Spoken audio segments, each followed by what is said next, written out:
I made a decision that I wanted to write a book about the world.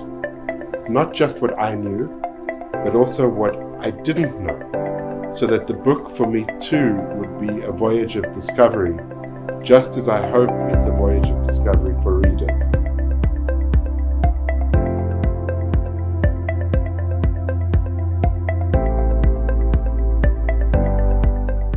Hola, soy Victoria y estamos nuevamente en Librerías Crisol y hoy vamos a conversar con Mark Gevisser por su libro La línea rosa. Mark, bienvenido a Perú, bienvenido a Librerías Crisol. Gracias.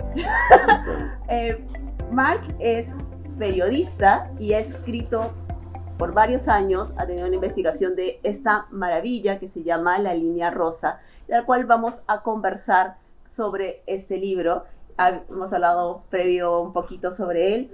Así es que cuando empiezas a escribir el libro, hablas sobre las dificultades que tuviste con el libro. Desde la traducción, tuviste intérpretes de diferentes lenguas, los términos que de por sí usan las personas de la comunidad LGTB, entonces, y sus identificaciones, de sus propias identidades, ¿no? Sí. ¿Cómo manejaste todo esto para poder escribir el libro con todos esos previos? Thank you for that question, Victoria. You know, I made a decision that I wanted to write a book about the world. Not just what I knew, but also what I didn't know. So that the book for me too would be a voyage of discovery, just as I hope it's a voyage of discovery for readers. And if you're going to be open to things you don't know, you're going to walk into territory where you need to be guided. And so being guided by other people was a fundamental principle of writing this book. This meant needing to work with interpreters in languages I don't understand, who were also the interpreters members of the LGBTQ communities in countries where I was working. And it also meant needing to be guided about what language to use in an environment where identity and the way you call yourself is increasingly important, and where it's important to respect the way people see themselves, and to describe them the way they see themselves rather than the way you want to see them. So I had to be open to all of that, and I invite my readers to be open in a similar way. Eso es lo que yo al menos he aprendido con el libro, que hay que preguntar cómo las personas se sienten cómodas al momento de dirigirte a ellas. Él, ella, depende y eso es uno de los grandes puntos que aprendí con este and I think many older people in particular are very scared of that, and they fear it, and therefore they judge it. And for me, there's actually so much we can learn about even how to think about ourselves differently when it comes to gender and sexual identities. So, for example, at the beginning of this book, I had a much more fixed idea of this is male and this is female. And as a result of the research I've done in this book, even in terms of the way I see myself, I think I'm more open to understanding gender as a spectrum. And I think that's a real gift that this research gave me, and I hope it's a gift that I can share with readers as well. En tu libro nos cuentas que tú te casas para, literal, ganarte un ticket de avión para ir a París, para atender los dos derechos que se tienen como una pareja casada. Y comentas también que Auntie, que es esta mujer trans, cuando anuncia su compromiso, ni siquiera se casa. Ese anuncio le valió una sentencia de 14 años, trabajos forzados y una vida en exilio. ¿Cómo está este mapa de dispar entre las parejas LGTB en el mundo entero? Well, that exact example you've given is when the idea of the pink line came to me. A pink line that has been constructed largely by homophobic or transphobic policies, in a way that describes and defines and divides the world in ways that were unimaginable when I was coming out 40 years ago, 30 years ago. And what I've witnessed is that there is something of a pendulum action that happens when it comes to LGBTQ rights. So people like myself or like Auntie claim our rights, and there is a backlash by those who fear us claiming these rights, patriarchs, priests, presidents. And some parts of the country, some parts of the world are increasingly extending rights to LGBTQ people, while other parts of the world are becoming more strict in denying them rights.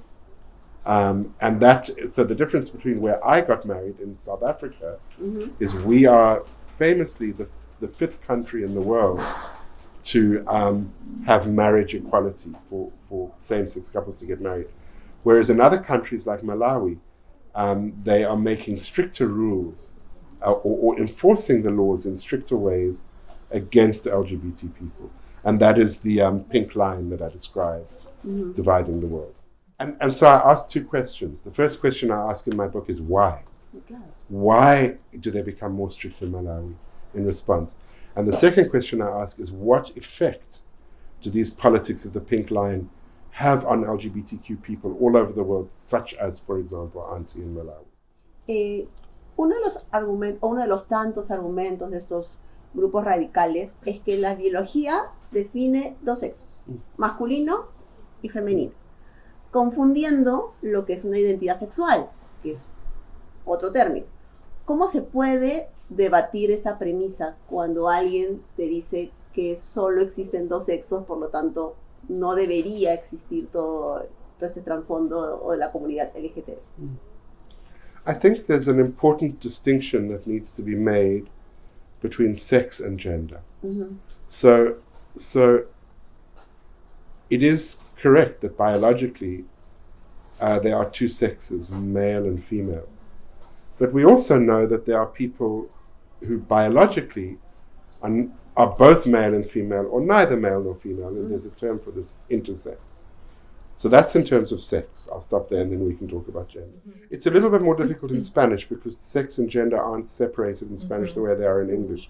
But there's an expression I learned from people in the trans community which goes like this. My sex is in my genitals. My gender is in my head. And I think that's really helpful. And that is scientific as well. And the point is that even though some of us in the world have penises and some of us have vaginas, we all construct our gender identity in very unique and individual ways. And science is increasingly beginning to recognize what pre-colonial cultures have always known, which is that gender is a spectrum rather than a binary. Tú en el libro dices o comentas que tenías una deuda y que la deuda que tenías con el amor, que es lo que te motivó a escribir este libro. ¿Crees que ya pagaste esta deuda o aún continúa, estás en debe?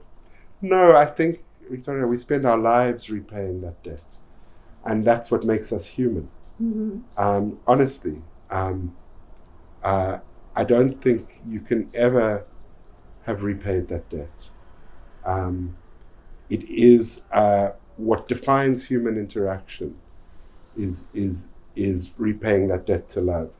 And it's really what I hope guides me in my own work, to always act with empathy and with care and with curiosity about the people I meet rather than with judgment. Hay una constante dentro del libro, los guardianes de la tradición versus el capitalismo liberal. Acá se refleja un montón. ¿Cómo se traza la línea rosa en estos extremos? ¿Se puede?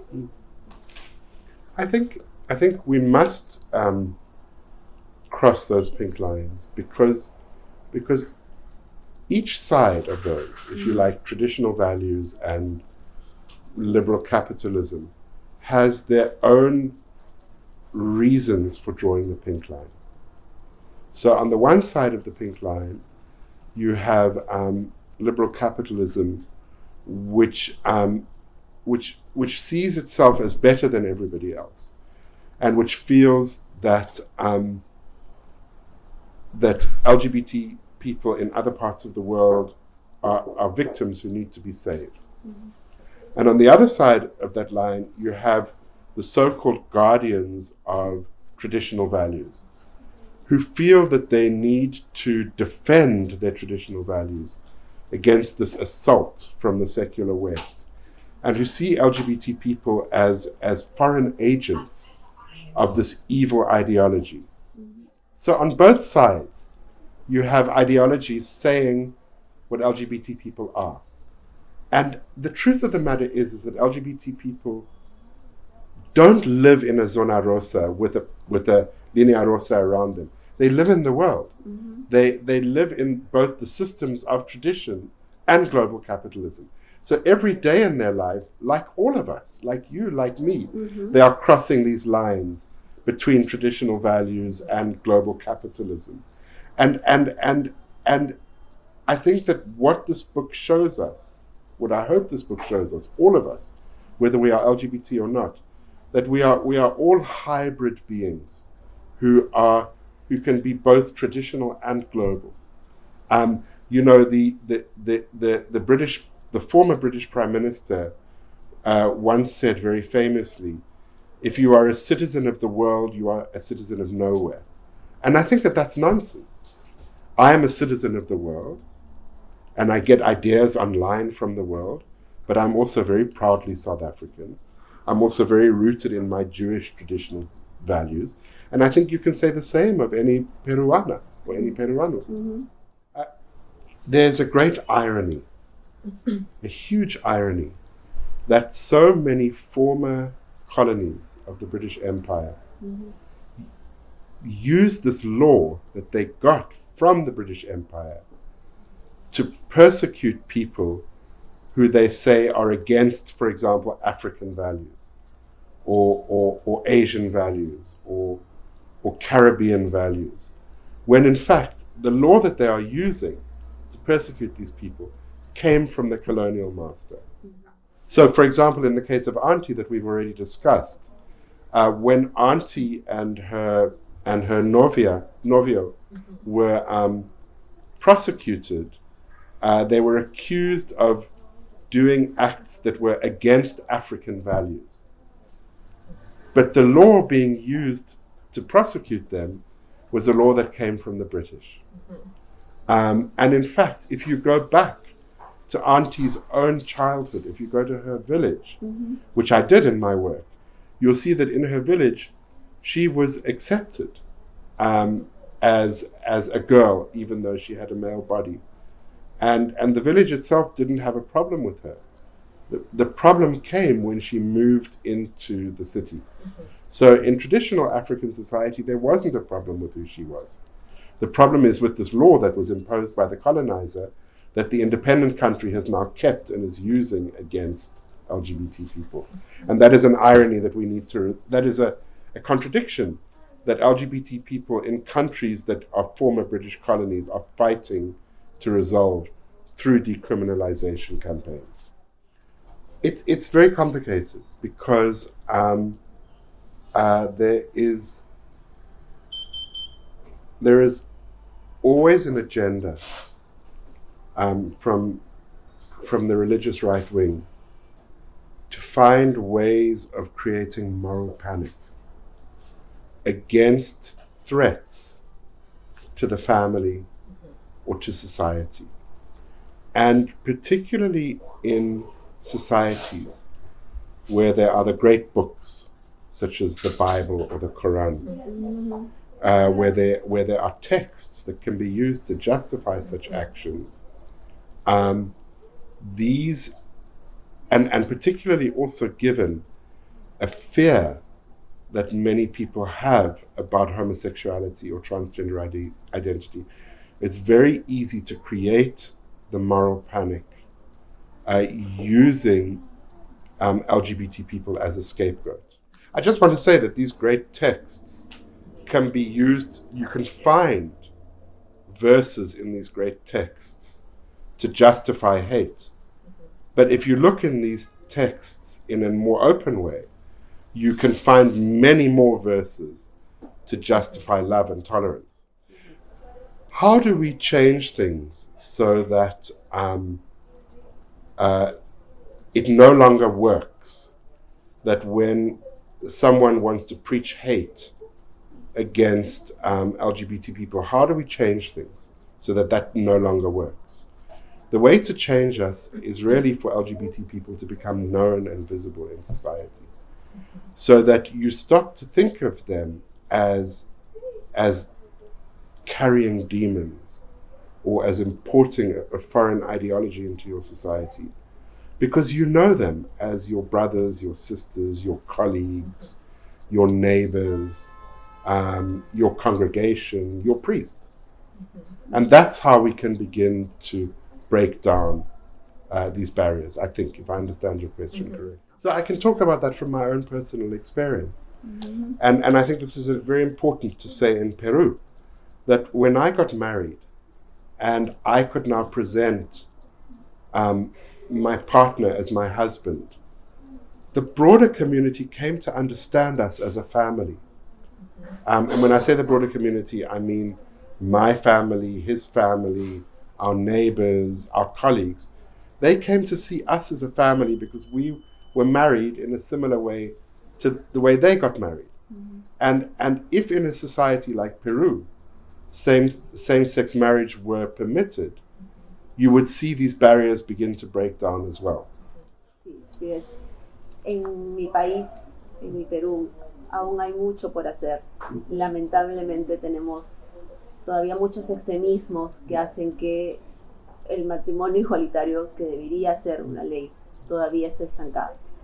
Pero hablando sobre el libro, puntualmente, de todos los casos que nos has relatado aquí, ¿cuál fue para ti el más complejo, por cualquier tema, que haya sido más complejo para ti escribirlo? Y a la vez, ¿cuál ha sido el más gratificante cuando lo redactabas?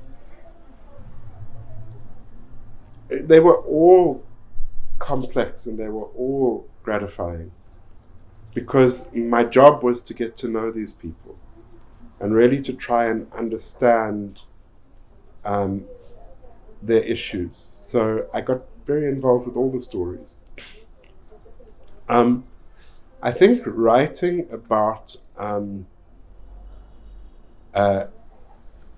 youth culture and trans identity in the United States, in the chapter that I write about the United States, was very complicated. Because it was becoming a major pink line issue while I was writing about it. And there was so much anger, particularly about young people transitioning, at the time that I was writing about young people transitioning in the United States. And the culture and society was changing as I was writing. So it was very, very complex to be able to capture that. And the way I tried to do it is that in each of my other chapters, I generally have one person I write about. But in the United States, I tried to capture this complexity by, rather than writing about one person, writing about a group of young people who were all in the same youth group, and watching them as they aged and how they followed different paths as they aged. Some transitioning and then one person transitioning and then detransitioning, another person becoming non-binary. And I hope I captured the complexity by doing a group portrait there rather than an individual portrait. And in terms of most gratifying, so many of the stories are stories of pain.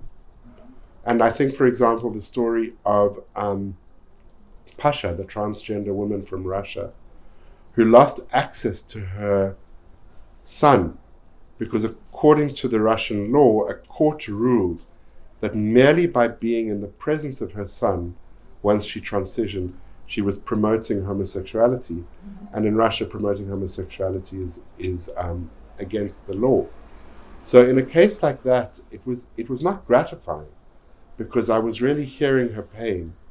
But stories like that have really moved me and stayed with me. And one of the things that stayed with me about Pasha is that I said to her, do you regret having transitioned? Because by transitioning, you lost your son. And she said, I would have lost my son anyway, because if I didn't transition, I would have killed myself. And that is this terrible choice that people face, particularly trans people.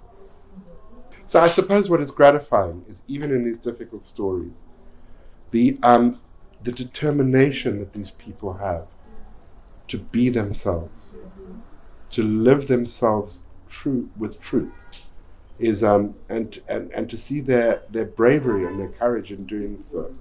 That to me is gratifying. Para ya concluir la entrevista, ¿qué te gustaría que los lectores se queden cuando lean La Línea Rosa? I want this book to be a book that everybody reads, not just LGBT people. Because I think that what it does, what I hope it will do for readers, is what it did for me as a researcher, which is it opens my eyes and opens my mind to the complexity, but also the beauty of the world, and to help people see and understand that there is not just one way to be in the world. Because I think that is, this idea that there is only one way to be in the world is what leads us down into the path of prejudice and of hate and of discrimination. So I hope that through this book, people will not only read stories that are very interesting and very moving, but will also internalize this idea of diversity and complexity. Este es el libro, La Línea Rosa. Les puedo asegurar que yo he aprendido muchísimo a través de estas páginas. Mark, muchísimas gracias por estar aquí, por tomarte tu tiempo aquí en Librerías Crisol, y solo te puedo pedir que puedas invitarlos a que lean el libro. Muchas gracias. Gracias.